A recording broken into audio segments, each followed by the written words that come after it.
New retail sales data out today showing a slowdown in sales in April, but this next retail veteran actually sees a bright future ahead for the whole industry. Jerome Chazen is the former chairman of Liz Claiborne and author of the book My Life at Liz Claiborne.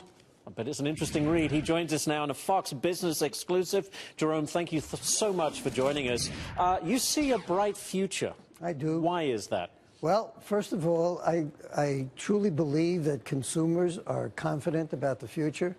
They have been spending money. Retail business is good. I'm a board member of a shopping mall company, and I can tell you business is good out there. And business has stayed good, at least for the past year. The April figures are very hard to look at because you really have to put March and April together because of Easter. But I think people are just confident in our spending. First of all, we're thrilled to have somebody like you because you have quite extended experience in the entire industry.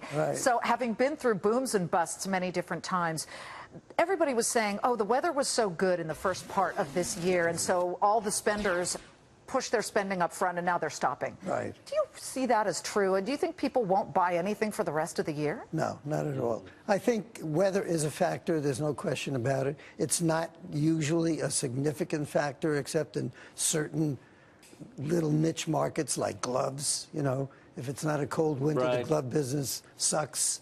Coats and so on. With the warm weather, it's conceivable that department stores and specialty stores, too, did not do well with winter goods and maybe took additional markdowns and so on, which could have affected gross margin. But by and large, you live with the weather, you know. If it's bad one year, you make it up the next year. It's like farming. You're Mother Nature's beck and call. Listen, Jerome, I found this very interesting. You say the housing market is helping retailers. Well, it seems to me that one of the things that's happening as a result of people not buying houses is that they're spending money in other ways. They're buying cars, we know that. They're buying clothes, they're buying jewelry, they're buying all kinds of things. And it's possible, I mean, I don't know if anyone's done the numbers or whether you can do the numbers on something like this. But at least, you know, if you can't buy a new house, if you're renting instead of buying, it could free up a certain amount of capital for you. Capital to spend on clothes. JCPenney, the numbers just came out, wider than expected loss. They're suspending the dividend. JCPenney bringing in the Liz Claiborne brand into the stores. Are you happy with the way that they're promoting it?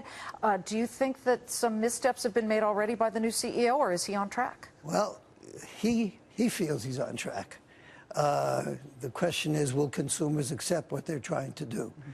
More goods at regular price, more goods at regular price every day, no sales and so on. In my book, I talk about that a lot. The whole is that a good strategy? I think so. I think I would like it to become a universal strategy. Instead of everything's on sale every